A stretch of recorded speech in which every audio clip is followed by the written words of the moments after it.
विद्यार्थी मित्रांनो नमस्कार। आज आपण नागरिक शास्त्राच्या प्रकरणामध्ये पाहणार आहोत शहरी स्थानिक शासन संस्था। नागरिक शास्त्राच्या या अगोदरच्या भागामध्ये आपण ग्रामीण स्थानिक शासन संस्था हा भाग पाहिलेला आहे आणि ज्या विद्यार्थ्यांनी ग्रामीण स्थानिक शासन संस्थेचा व्हिडिओ पाहिलेला नाही त्यांनी तो आवर्जून पाहावा, म्हणजे जेणेकरून त्याचा पुढचा हा जो भाग आहे शहरी स्थानिक शासन संस्थेचा तो आपल्याला अधिक चांगल्या प्रकारे समजायला मदत होईल। विद्यार्थी मित्रांनो, शहरी स्थानिक शासन संस्था आता आपण जर 2011 ची जनगणना पाहिली किंवा आता 2021 ला जी जनगणना झालेली नाही, पण तरी जर आपण अवलोकन केलं तर आपल्या असं लक्षामध्ये येईल की आपल्या देशामध्ये शहरांची संख्या झपाट्याने वाढू लागलेली आहे आणि शहरांची संख्या झपाट्याने वाढल्यामुळे त्या शहरांमधला कारभार पाहण्यासाठी स्थानिक शासन संस्थेची निर्मिती करण्यात आलेली आहे आणि म्हणून त्या शहरातला कारभार करता यावा, त्या शहरातील लोकांना त्या कारभारामध्ये सहभागी होता यावं यासाठी भारतीय संविधानामध्ये सुद्धा अशा प्रकारची तरतूद करण्यात आलेली आहे। सत्तेचे विकेंद्रीकरण करण्यासाठी भारतीय संविधानामध्ये ग्राम पातळीवर ग्रामपंचायत, पंचायत समिती, जिल्हा परिषद म्हणजे ह्या झाल्या ग्रामीण शासन संस्था, म्हणजे गावाचा कारभार किंवा खेडेगावाचा कारभार करणाऱ्या शासन संस्था। आता ज्या पद्धतीने ह्या गावाचा कारभार करतात, मग एखादं गाव असेल त्या ठिकाणी ग्रामपंचायत, नुकत्याच ग्रामपंचायतीच्या निवडणुका पार पडलेल्या आहेत, आज त्याचा निकाल आहे ग्रामपंचायतीच्या निवडणुकांचा। या ग्रामपंचायती कुठे असतात तर गावामध्ये असतात, पंचायत समिती कुठे असते तर तालुक्याच्या ठिकाणी असते, जिल्हा परिषद कुठे असते तर जिल्ह्याच्या ठिकाणी असते। म्हणजे ग्रामपंचायत, पंचायत समिती आणि जिल्हा परिषद अशा 3 ग्रामीण शासन संस्था त्या ठिकाणचा कारभार पाहतात। आता जे गाव थोडेसे मोठे झाले, म्हणजे जे गाव आता हळूहळू शहरांकडे वाटचाल करायला लागले, मग अशी छोटी शहरं, काही मोठी शहरं, काही जास्त मोठी शहरं, अशा सर्व शहरांचा कारभार पाहण्यासाठी आपण निर्माण केलेले आहेत शहरी स्थानिक शासन संस्था।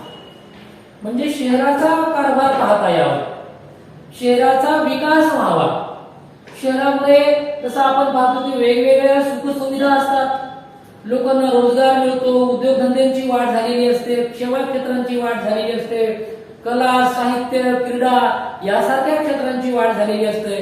त्यामुळे अनेक गावातले लोक शहरांकडे स्थलांतरित होतात आणि मग पर्यायाने शहरांची झपाट्याने लोकसंख्या वाढू लागते।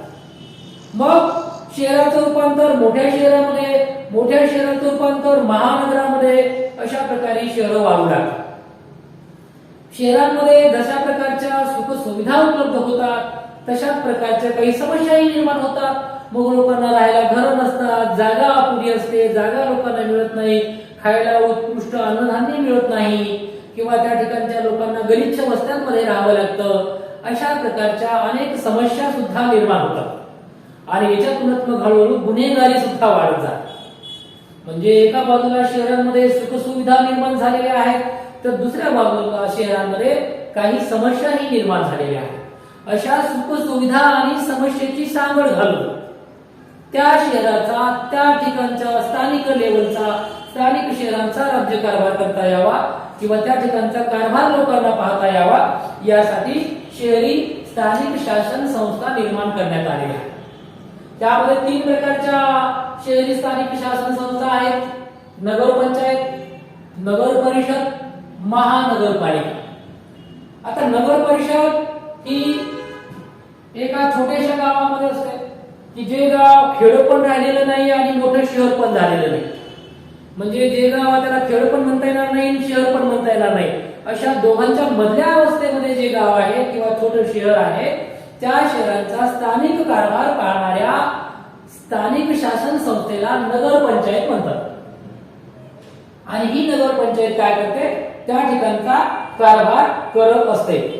अशा प्रकारे शहराच्या आजूबाजूला असणारे जे काही गाव आहेत ते मोठे गाव शहरामध्ये रूपांतर होत आहेत, मोठी शहरं होत आहेत, मोठी शहरं अजून महानगरामध्ये रूपांतरित होत आहेत.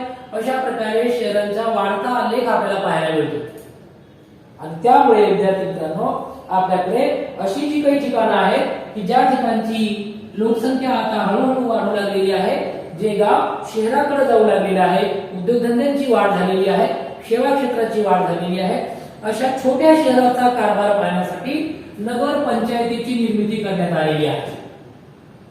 ही नगर पंचायतीमध्ये सदस्य किती असतात, तर कमीत कमी 9 आणि अधिकाधिक 15 सदस्य असतात. या सदस्यांमधून एकाची निवड अध्यक्ष म्हणून करतात, एकाची निवड उपाध्यक्ष म्हणून करतात. आणि दर 5 वर्षानंतर या ठिकाणी निवडणुका होतात. दर 5 वर्षानंतर निवडून आलेले जे काही सदस्य आहेत, नगरसेवक आहेत, ते नगरसेवक आपल्यामधून एकाची निवड अध्यक्ष म्हणून करतात, आपल्यामधून एकाची निवड उपाध्यक्ष म्हणून करतात. आणि मग ज्या वेळी त्या नगर पंचायतीच्या सभा होतील त्यावेळी तो अध्यक्ष सभेचा अध्यक्ष असतो. वेगवेगळ्या विकास कामांच्या योजनांवर देखरेख ठेवतो, त्याची अंमलबजावणी करतो. याशिवाय जर समजा अध्यक्ष काही कारणास्तव गैरहजर असेल, आजारी असेल, गावी गेला असेल, तर मात्र अध्यक्षाच्या गैरहजेरीमध्ये उपाध्यक्ष हा त्या सभेचा प्रमुख होतो आणि त्या ठिकाणचा कारभार उपाध्यक्षाच्या अधिकाराखाली किंवा अधिपत्याखाली चालत असतो. अशा प्रकारे त्या ठिकाणी एक कार्यकारी अधिकारी सुद्धा नेमला जातो. तो कार्यकारी अधिकारी आणि हा अध्यक्ष दोन्ही मिळून या नगर पंचायतीचा कारभार करत असतो. आता कार्यकारी अधिकारी हा जो आहे तो शासन नियुक्त आहे, शासनाने त्याची नेमणूक केलेली आहे. आणि हा शासन नियुक्त कार्यकारी अधिकारी आणि अध्यक्ष आणि उपाध्यक्ष लोकांनी नियुक्त केलेले किंवा निवडून दिलेले लोक या दोघांचे मिळून अधिकारी आणि पदाधिकारी मिळून हे नगर पंचायतीचा कारभार करतात. आणि मग त्या नगर पंचायतीमध्ये कोणकोणत्या सुखसुविधा निर्माण करायच्या, कोणकोणत्या समस्या निर्माण झाल्या त्यांच्यावर कशी मात करायची, अशा दृष्टीने त्या ठिकाणी नियोजन केलं जातं आणि त्या नियोजनाची अंमलबजावणी हा कार्यकारी अधिकारी करत असतो. अशा प्रकारे छोट्या शहरांमध्ये नगर पंचायत असते. सदस्य 9 ते 15 असतात. उपाध्यक्ष आणि अध्यक्ष त्या ठिकाणी हे सदस्य त्याच्यामधून एकाची निवड करतात, अध्यक्ष म्हणून एकाची निवड करतात उपाध्यक्ष म्हणून. आणि हा त्यांच्या मंत्रीला अधिकारी असतो, शासनाचा कार्यकारी अधिकारी. त्यानंतर दुसरा जो काही शहरी स्थानिक संस्थेचा प्रकार आहे तो म्हणजे नगर परिषद. नगर परिषदेला आपण व्यवहारामध्ये कधी कधी नगरपालिका सुद्धा म्हणतो. नगरपालिका आणि नगर परिषद अशा प्रकारची 2 नाव आहेत त्याची. नगर परिषद जी असते ही नगर परिषद बघा, लहान शहरासाठी नगर परिषद असते. नगर परिषदेच्या निवडणुका सुद्धा दर 5 वर्षांनी होतात, लक्षात ठेवायचं. नगर पंचायतीच्या निवडणुकाही 5 वर्षांनी आणि नगर परिषदेच्या निवडणुका सुद्धा दर 5 वर्षांनी होतात. मग हे जे काही निवडून आलेले प्रतिनिधी आहेत, सदस्य आहेत 17 ते 38, हे जे 17 ते 38 लोक नगरसेवक म्हणून निवडून आले, हे नगरसेवक काय करतात, आपल्यामधून एकाची निवड करतात अध्यक्ष म्हणून, त्याला नगराध्यक्ष असं म्हणतात. एकाची निवड करतात उपनगराध्यक्ष म्हणून, तो सुद्धा उपनगराध्यक्ष म्हणून काम करतात. अशा प्रकारे नगर परिषदेमध्ये 17 ते 38 सभासद असतात आणि हे जे काही 17 ते 38 सभासद आहेत हे आलेले निवडून नगरसेवक आपल्यामधूनच एकाची निवड करतात नगराध्यक्ष म्हणून, एकाची निवड करतात उपनगराध्यक्ष. अशा प्रकारे नगराध्यक्ष आणि उपनगराध्यक्ष मिळून हा या ठिकाणचा कारभार पाहत असतात. यांना कारभारामध्ये मदत करण्यासाठी एक शासनाचा अधिकारी असतो. हा शासकीय अधिकारी असतो आणि तो शासकीय अधिकारी सुद्धा महत्त्वपूर्ण भूमिका निभावत असतो. म्हणजे यांनी घेतलेल्या निर्णयाची अंमलबजावणी करण्याचं काम हा मुख्याधिकारी करत असतो. यांनी जे काही निर्णय घेतले ते निर्णय शासनाच्या दरबाराचा अधिकारी आहे आणि म्हणून शासनाच्या दरबाराचा अधिकारी असल्यामुळे याला शासनाचं नियंत्रण याच्यावर असतं. त्यामुळे राज्य शासनाचा हा अधिकारी आणि स्थानिक लेवलचे हे जे काही सदस्य आहेत, नगराध्यक्ष आहेत, उपनगराध्यक्ष आहेत, यांच्या सगळ्यांचे मिळून तो कारभार करत असतात त्या एखाद्या नगराचा, एखाद्या शहराचा. अशा प्रकारे नगर परिषदेच्या सर्व सभाचे अध्यक्षस्थान हा नगराध्यक्ष भूषवतो. नगराध्यक्ष हा त्या ठिकाणी अतिशय महत्त्वाचा मानला जातो. तो नगर परिषदेच्या सर्व सभांचं अध्यक्षस्थान भूषवितो. त्यानंतर तो प्रशासनावर, आर्थिक प्रशासनावर नियंत्रण ठेवतो. नगराध्यक्ष जर गैरहजर असेल, आजारी असेल, गावी गेला असेल, रजेवर असेल, तर त्याच्या ऐवजी मग उपनगराध्यक्ष काम करतात. पण जर नगराध्यक्ष उपस्थित असतील तर ते सर्व सभांचे अध्यक्ष नगराध्यक्षच असतात. जर ते गैरहजर असतील तर मात्र उपनगराध्यक्ष त्या ठिकाणी नगराध्यक्षांची जागा घेतात तात्पुरत्या स्वरूपामध्ये आणि त्यांच्या अधिकाराखाली काही कामकाज चालत असते. आता नगर परिषदेला काही महत्वाची कामं करावी लागतात. नगर परिषदेची दोन प्रकारची कामं आहेत. एक आहे अनिवार्य कामं जी करावीच लागतात आणि दुसरी आहे ऐच्छिक काम, कारण पैसा भरपूर लागतो आणि हा प्रचंड प्रमाणामध्ये लागणारा पैसा जमा करणे आणि नंतर मग त्यापासून वेगवेगळ्या प्रकारची कामं करणे. त्यानंतर अशा प्रकारचे या नगर परिषदेचे जे काही कामं आहेत त्यामध्ये दोन महत्वाची कामं आहेत. एक आहे नगर परिषदेची अनिवार्य काम जी करावीच लागतात, कारण त्याशिवाय लोकांचं आरोग्य आणि जीवनमान सुधारणारच नाही. आणि दुसरी मग ऐच्छिक काम, जर तुमच्याकडे पैसा आला, बजेट आलं तर ते करा लोकांची सेवेसाठी. आता अनिवार्य किंवा आवश्यक कामांमध्ये काय बघा, सार्वजनिक रस्त्यावर दिवाबत्तीची व्यवस्था करणे. आता शहर म्हणलं की मोठमोठे रस्ते आले, लांबच्या लांब रस्ते आले, गल्ल्या आल्या, या सगळ्या ठिकाणी असणाऱ्या लाईटच्या पोलवर लाईटची व्यवस्था करणे म्हणजे दिवाबत्तीची व्यवस्था करणे हे अत्यावश्यक काम आहे नगर परिषदेचं. त्यानंतर गावामध्ये जे लोक राहतात त्यांना स्वच्छ पाणी पुरवठा करणे, पाण्याचा पाणी पुरवठा करणे हे सुद्धा नगर परिषदेचं आवश्यक काम आहे.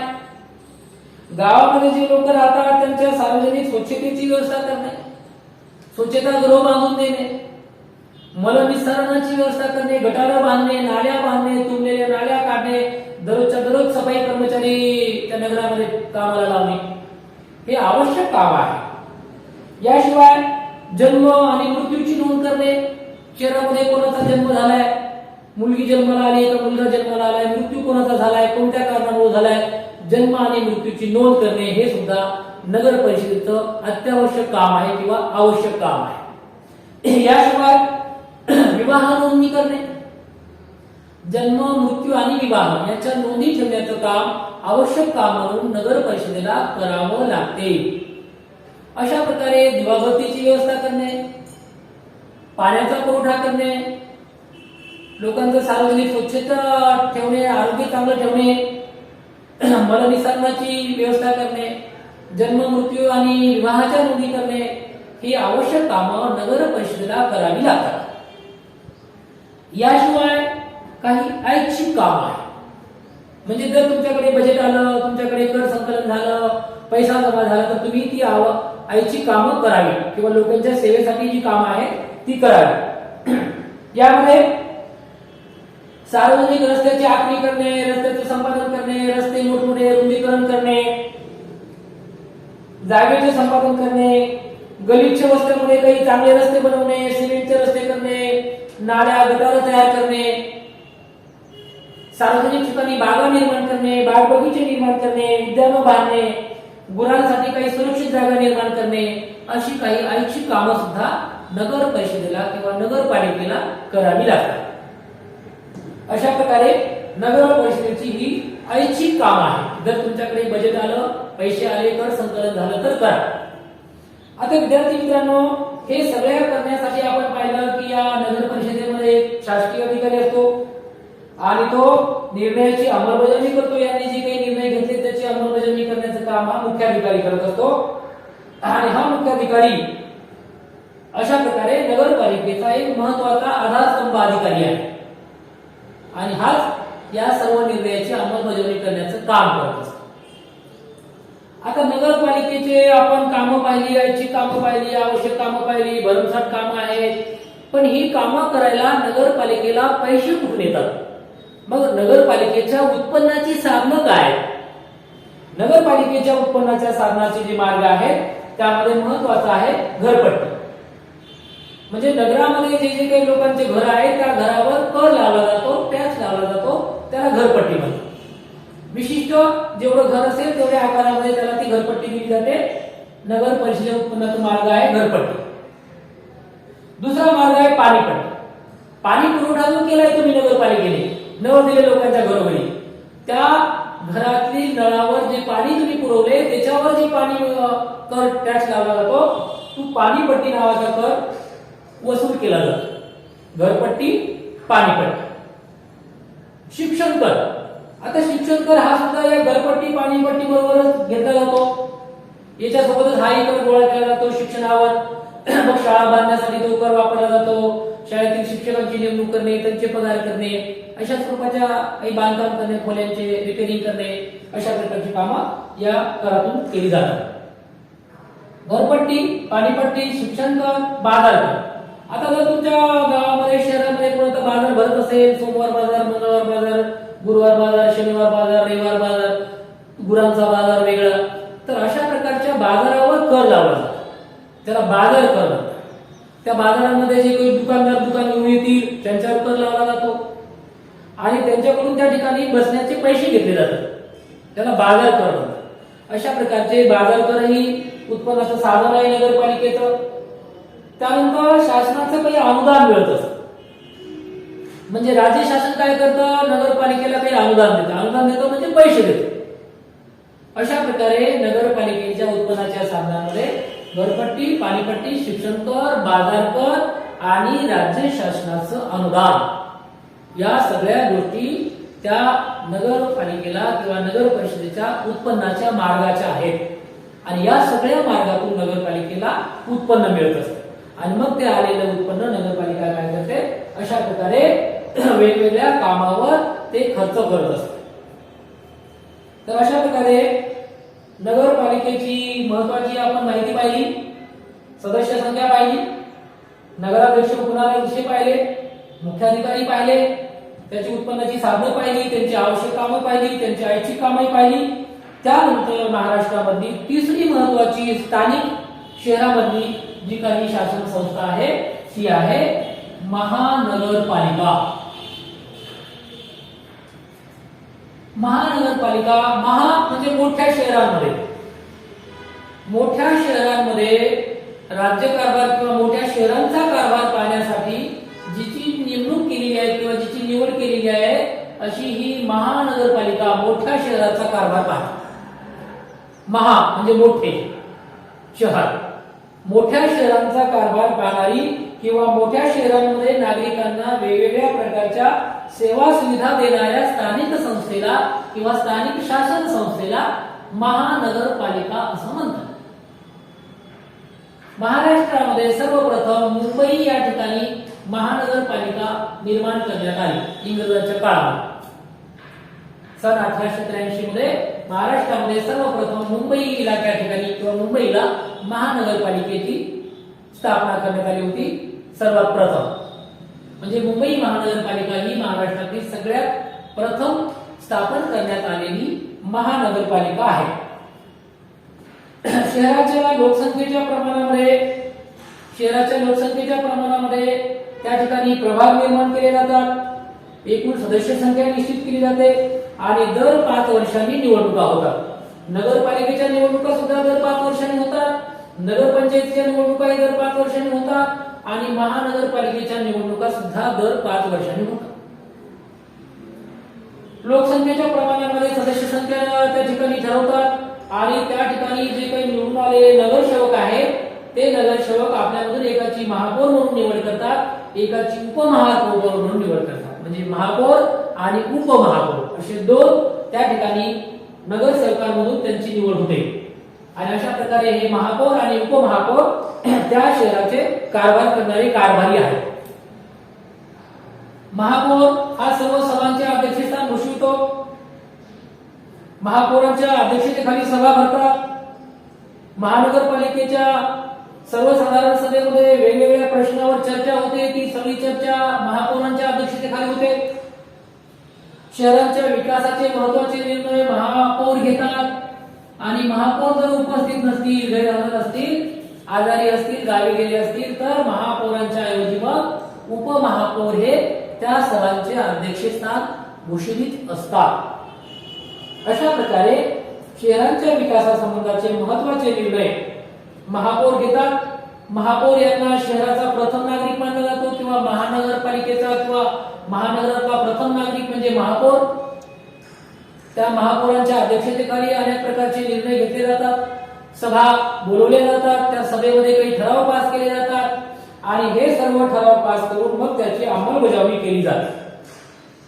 अंमलबजावणी करण्यासाठी महानगरपालिकेला काही समित्यांची निर्मिती करावी लागते. मग शिक्षण समिती, आरोग्य समिती, परिवहन समिती, कारण शहर मोठं असते, मोठ्या महानगरांमध्ये शिक्षणाच्या सोयी सुविधा उपलब्ध करणे, शाळा बांधणे, शिक्षकांची नेमणूक करणे, शिक्षकांचा पगार देणे, त्यांच्यावर नियंत्रण ठेवणे, अशा प्रकारे शिक्षण विषयक काम करण्यासाठी शिक्षण समिती आणि लोकसंख्येचं आरोग्य किंवा त्या शहरातल्या लोकांचं आरोग्य चांगलं राहावं म्हणून आरोग्य समिती. मग आरोग्य समितीच्या मार्फत वेगवेगळ्या प्रभागामध्ये दवाखाने बांधणे, सरकारी दवाखाने बांधणे, वेगवेगळ्या प्रकारचे दवाखाने, त्याच्यावर डॉक्टरांची नेमणूक करणे, त्या डॉक्टरांच्या याच्यावर नियंत्रण ठेवणे, अशा स्वरूपाचे कामं करतात हे आरोग्य समितीच्या मार्फत. त्यानंतर परिवहन समिती, कारण तुम्हाला माहिती आहे की महानगर म्हटलं की त्याचा विस्तार खूप मोठा असतो आणि एवढ्या मोठ्या विस्ताराच्या ठिकाणी लोकांना जाण्याची व्यवस्था करण्यासाठी मग त्या ठिकाणी सिटी बसची व्यवस्था करावी लागते. त्या सिटी बस म्हणजे परिवहन व्यवस्था, परिवहन समिती. म्हणजे ही परिवहन समिती काय करते, मग त्या शहरामध्ये सिटी बस पाठवते, त्याच्यावर नियंत्रण ठेवते, लोकांची ये जा करण्यासाठी सोयीचा भाव मिळतो.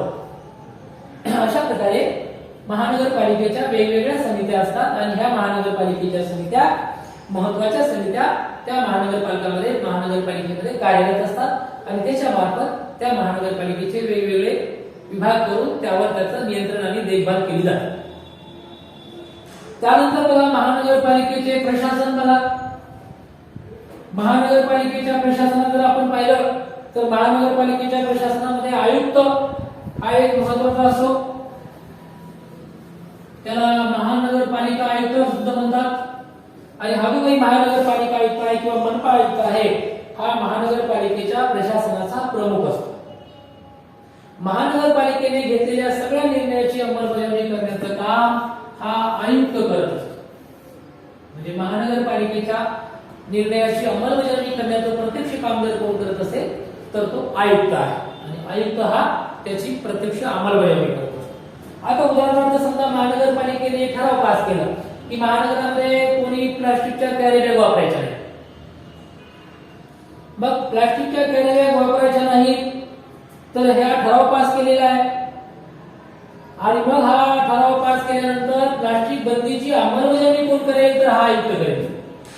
मग आयुक्त अनेक समित्याची नेमणूक करेल की कोणी प्लास्टिकच्या कॅरी बॅग वापरते का पहा, त्याच्यावर दंड लावा, त्याच्यावर दुकानावर जप्ती आणा, त्या ठिकाणचे कॅरी बॅग जमा करून घ्या, त्याच्या दुकानाला टाळा टाळा, त्या दुकानाला दंड आकारा, अशा स्वरूपाचे प्रत्यक्ष अंमलबजावणी करण्याचं काम या महानगरपालिकेच्या प्रत्यक्ष अंमलबजावणी करण्याचं काम हा आयुक्त करत असतो. त्यामुळे आयुक्त हा अतिशय महत्वाचा असतो. महानगरपालिकेचे वार्षिक अंदाजपत्रक तयारही तोच करतो आणि वार्षिक अंदाजपत्रक तयार करून तो काय करतो, त्या अंदाजपत्रकामध्ये पुढच्या वर्षासाठी किती खर्च येईल, किती आपल्याला कर संकलन आहे, किती कर गोळा होईल, खर्च किती येईल, कोणत्या गोष्टीवर खर्च करावा लागेल, याची इत्यंभूत माहिती ठेवण्याचं काम हा आयुक्त करत असतो. कारण तो काय करतो, महानगरपालिकेचं वार्षिक अंदाजपत्रक तयार करतो. अशा प्रकारे महानगरपालिकेच्या सर्वसाधारण बैठकीला सुद्धा तो उपलब्ध असतो किंवा उपस्थित असतो आणि मग त्या सर्वसाधारण सभेमध्ये काय काय निर्णय झाले तो लिहून घेतो, ती पण काढतो आणि मग त्या निर्णयाची अंमलबजावणी करण्याचं काम हे आयुक्ताच्या मार्फत केलं जातं. अशा प्रकारे एकूण लोकसंख्येच्या प्रमाणामध्ये स्त्रियांचं प्रमाण जवळजवळ निम्म आहे. म्हणजे 50% स्त्रिया आहेत आणि 50% पुरुष आहेत जवळजवळ. आता तरीही राज्यकारभारात जर तुम्ही पाहिलं तर राज्यकारभारामध्ये स्त्रिया फार कमी आहेत. मग ग्रामपंचायत घ्या, पंचायत समिती घ्या, जिल्हा परिषद घ्या, नगरपंचायत घ्या, नगरपालिका घ्या, महानगरपालिका घ्या, कॉन्टोन्मेंट बोर्ड घ्या, राज्य सरकार घ्या, केंद्र सरकार घ्या, सगळ्या ठिकाणी जर तुम्ही पाहिलं तर कमीत कमी 50% महिला पाहिजे. पण सद्यस्थितीत जर आपण पाहिलं तर सगळीकडे महिला अभावानेच दिसतात. मग महिला इकडे का येत नाहीत राजकारणामध्ये, राज्यकारभार करण्याच्या ठिकाणी?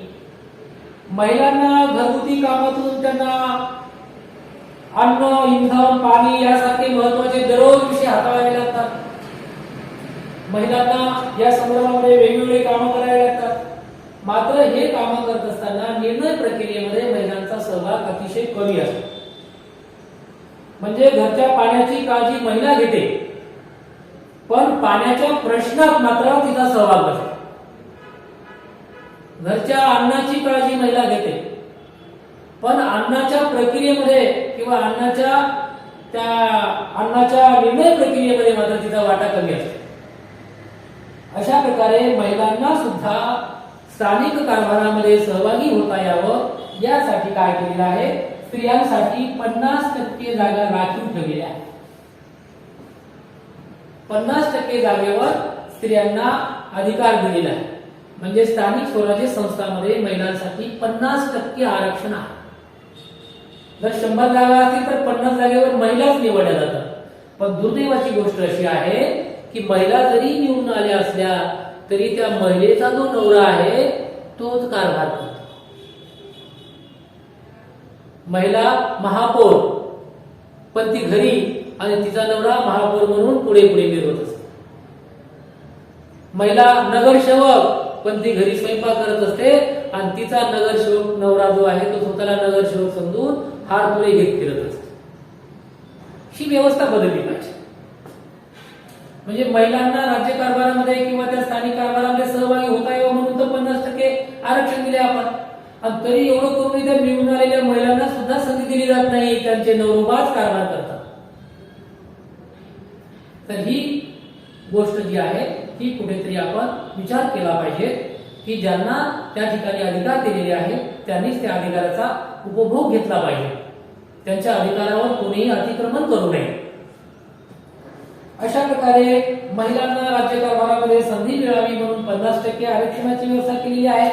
आणि 50% आरक्षणाबरोबर अजून काही आरक्षण जर आपण पाहिलं तर ग्रामपंचायत, पंचायत समिती, जिल्हा परिषद, नगरपंचायत, नगरपालिका, महानगरपालिका यांच्यामध्ये ज्या काही लोकसंख्येच्या प्रमाणामध्ये जागा असतात त्या प्रमाणामध्ये जितक्या जागा निवडून द्यायच्या आहेत त्यापैकी काही जागा ह्या अनुसूचित जातीच्या लोकांसाठी राखीव असतात, काही जागा ह्या अनुसूचित जमातीच्या लोकांसाठी राखीव असतात, काही जागा ह्या नागरिकांचा मागासवर्ग या प्रवर्गासाठी राखीव असतात आणि उरलेल्या जागा ज्या आहेत 50% जागा ह्या महिलांसाठी राखीव असतात. आणि यालाच आरक्षण म्हणतात.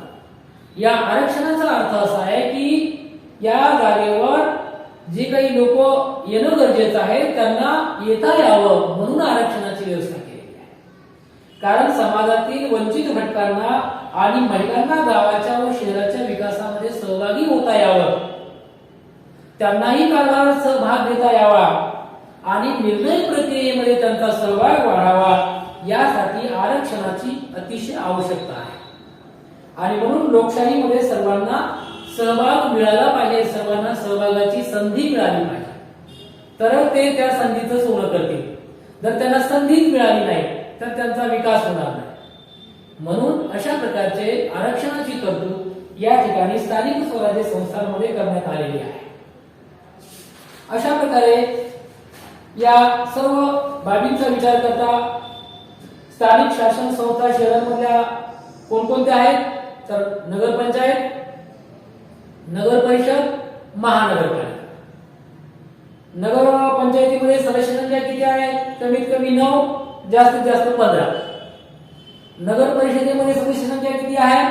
कमीत कमी 17, जास्तीत जास्त 38. महानगरपालिकेमध्ये सदस्य संख्या किती आहे तर लोकसंख्येच्या प्रमाणामध्ये सदस्य संख्या ठरवली जाते, निश्चित नाही. लोकसंख्या जास्त असेल सदस्य जास्त, लोकसंख्या कमी असेल सदस्य कमी.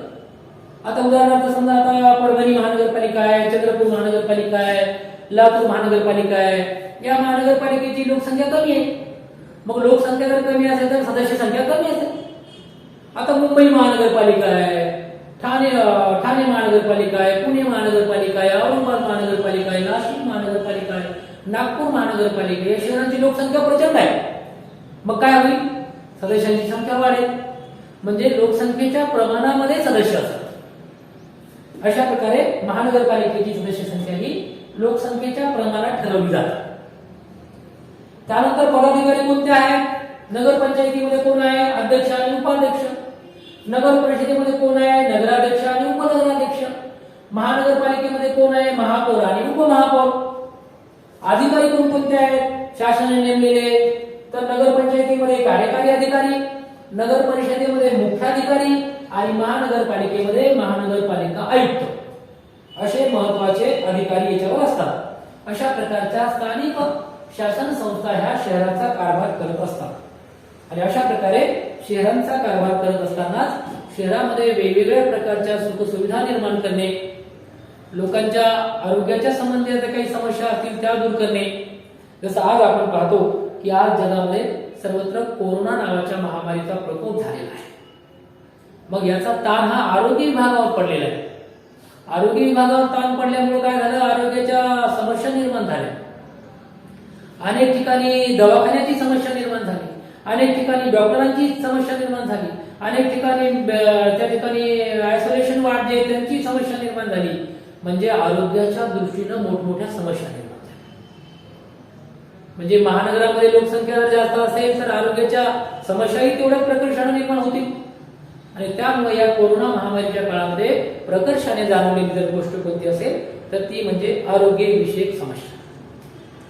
त्या प्रचंड प्रमाणात मोठ्या समस्या असून सुद्धा आपण त्यावर सुद्धा मात करण्याचा प्रयत्न केला आहे आणि यशस्वीपणे आपण त्याच्यावर मात करू शकलोय.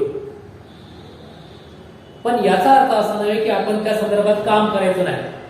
तर आपल्याला लोकसंख्येच्या प्रमाणामध्ये डॉक्टरांची नेमणूक करावी लागेल, लोकसंख्येच्या प्रमाणामध्ये नर्सेसची नेमणूक करावी लागेल, लोकसंख्येच्या प्रमाणामध्ये दवाखाने निर्माण करावे लागतील, लोकसंख्येच्या प्रमाणामध्ये खाटांची निर्मिती करावी लागेल, लोकसंख्येच्या प्रमाणामध्ये तुम्हाला अँब्युलन्सची व्यवस्था करावी लागेल.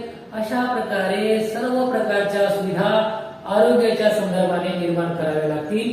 हे आपल्याला या 2021 मध्ये सुद्धा कोरोनाने शिकवलं. 2020 तर पूर्णपणे कोरोनामध्येच गेला. आता 2021च्या उंबरठ्यावर आपण आहोत. 2021च्या जानेवारीच्या पहिल्या महिन्यामध्ये आपण आहोत आणि कोरोनावर आता व्हॅक्सिन आलेला आहे बाजारामध्ये. आता तो काळ ठरवेल ते कितपत प्रभावशाली ठरतं, कितपत ठरतं, परंतु आरोग्याच्या दृष्टिकोनातून अतिशय महत्वाचं आहे.